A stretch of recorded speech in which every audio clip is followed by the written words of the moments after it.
Shabbat Shalom Umvorach, ou Beshem Hashem Naaseh Venatzliach. J'aimerais que ces quelques paroles sur la paracha de Kitavo soient pour l'élévation de l'âme de Daniel Zouiza Bat Mathilde, Aléa Shalom, et la réussite aussi de sa fille, Beshel Kol Am Israël, Kol Chayalenu, et sans oublier bien sûr tous nos otages, que Akadosh Baruch Hu nous donne que de bonnes nouvelles.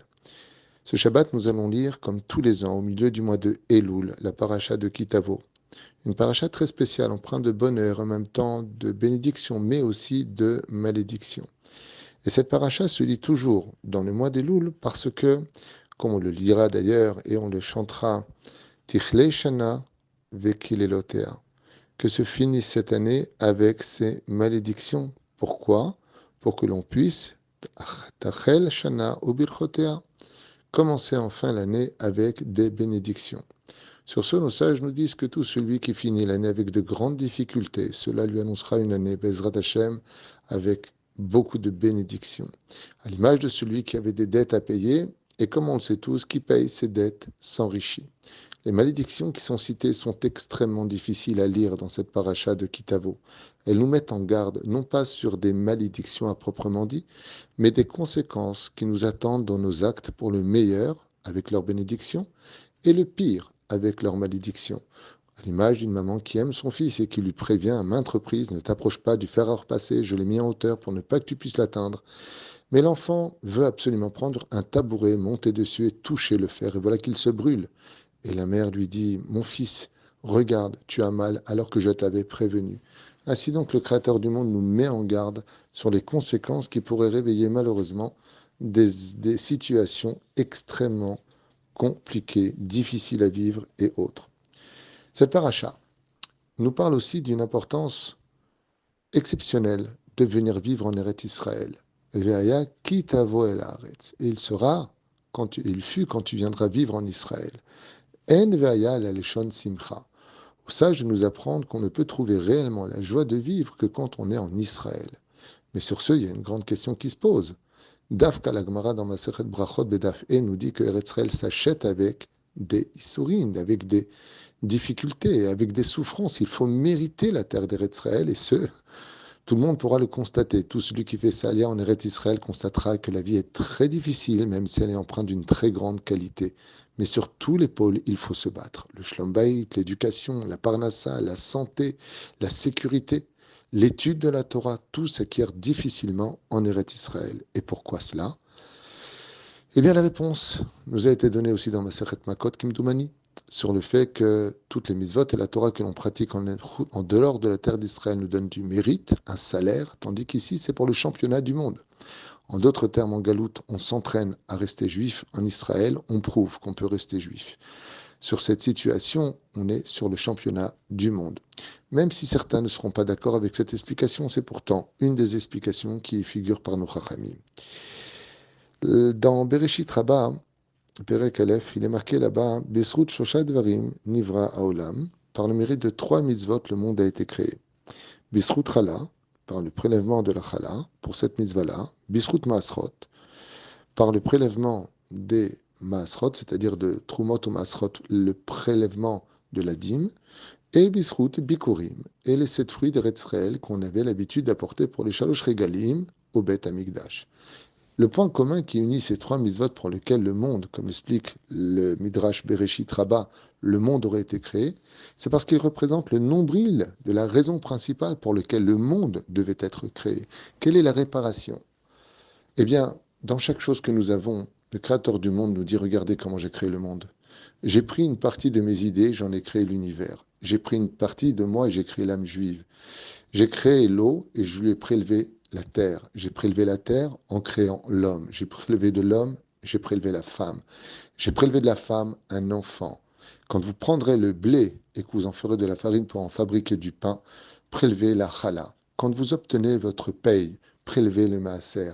Quand vous obtiendrez de bonnes nouvelles, de bonnes choses, quoi qu'il vous appartienne, n'oubliez pas de prélever à l'image de l'enfant qui naît sans la Brit Mila. Qu'est-ce qu'on va faire? On va prélever le prépuce. On va retirer quelque chose de l'enfant qui va être sanctifié à Dieu, pour lequel une alliance va se créer.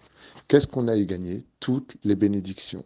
Cette paracha vient nous apprendre au début avec ses bikurim, au milieu avec ses bénédictions et puis ses malédictions, que si on veut, Bezrat Hashem, obtenir quelque chose d'extraordinaire dans notre vie, quelque chose qui soit accompagné du divin, quelque chose qu'on pourra prendre même avec nous après la mort, eh bien, c'est de prélever, quoi que l'on fasse, quelque chose pour Hachem. Imaginons que des amis se réunissent parce qu'ils ont envie de se voir. Ils s'aiment, mais ça appartient à tout le monde. Qu'on soit juif ou pas, on peut tout à fait se réunir en tant qu'amis. La différence que Dieu nous demandera, nous, en tant que juifs, c'est que, ok, vous avez fait un restaurant ensemble, vous êtes des amis, il n'y a pas de problème. Mais quelle est ma contribution pour moi? Quelle est ma part? Et d'un coup, celui qui les a invités va dire Dvar Torah. Le fait de faire un Dvar Torah à table, c'est prélever une partie de notre ambiance pour lequel on n'a pas oublié Hachem. On va sanctifier quelque chose pour Hachem. Et d'un coup, parce que je veux faire un Dvar Torah, je peux rendre, comme l'a expliqué Maran Arav Ovadia Yosef, cette réunion, ce restaurant, une Seudat Mitzvah. Car le but de notre réunion, c'est vrai que ça nous fait plaisir de nous voir, c'est vrai qu'on est content de se parler les uns les autres. Mais maintenant que je vais faire un Dvar Torah, je vais sanctifier ce moment aussi pour Hachem. Et ça voudrait dire quoi? Eh bien, parce que j'ai fait un Dvar Torah, qui va être écouté, qui va peut-être changer quelqu'un, j'ai donné un goût spirituel à cette réunion. Et ce rendez-vous, ce restaurant qui pouvait être considéré comme étant banal, est devenu une Seudat Mitzvah. J'en prendrai un salaire dans le monde d'en haut. On ne sera félicité dans le monde d'en haut. Et Dieu te dira merci de ne pas m'avoir oublié. Car moi, je t'avais donné les moyens de manger, les moyens de payer.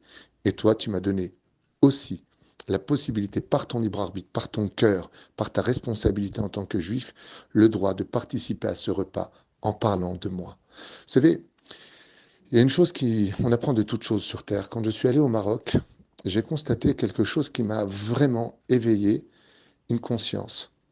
Au Maroc, le roi est vénéré. Et il n'y a pas une réunion sans qu'on vénère le roi du Maroc, sans qu'on félicite le roi du Maroc. Et partout où j'ai été, il y a la photo du roi du Maroc. Ce qui est à retenir, c'est que dans cette culture marocaine, le roi est au centre de tout. C'est exactement ce qu'on doit retenir. Si le roi du Maroc, qui ne fait que de chair et d'os, est au centre de tout, et il est partout avec ses photos, combien nous, le roi des rois, celui qui nous a tout donné, doit être au centre de notre vie. Et c'est là le vrai message de la paracha des bénédictions et des malédictions. Un homme qui vit sans Dieu, même s'il profite de tout, il est dans la malédiction. Parce que celui qui tient les clés de la bénédiction, c'est Dieu. Donc si tu inclus Dieu dans ta vie, tu mettras de la bénédiction, même sur les choses qui étaient les plus ternes, les plus banales de ta vie. La bénédiction ne peut exister que quand tu es capable de dire Baruch ata Hashem Elokeinu melech haolam, she'akol nהיה bidvaro, même sur un verre d'eau. Tu viens de donner une bénédiction à ton verre d'eau. Ce verre d'eau sera bénéfique pour toi dans la vie. Heureux celui qui comprendra, Bezrat Hashem, qu'on peut vivre dans ce monde, c'est vrai, mais dans quelle qualité de vie? Est-ce que d'avoir le roi des rois à ses côtés, ce n'est pas la plus belle des choses qui pourrait représenter la plus grande de toutes les bénédictions, d'être avec celui qui a toutes les forces, toutes les solutions, toutes les clés, tous les pouvoirs, notre santé, notre parnassa, notre avenir, avant et après. Tout est entre les mains d'Hachem. Vivre avec Dieu, c'est vivre avec la bénédiction. Et vivre sans Dieu, eh bien, c'est vivre avec la malédiction. De finir avec toutes nos souffrances et pour cette année, peut-être annoncer dans ce grand chauffard de Rosh Hashanah la Géoula finale, Pratit Veklalit.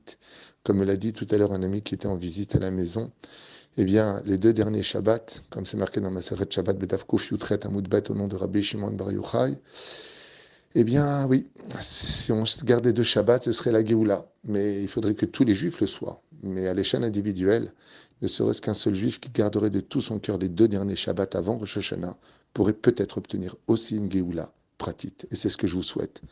Que des bénédictions et que du bonheur. Shabbat Shalom, Shana Tova et beaucoup de lumière dans vos demeures.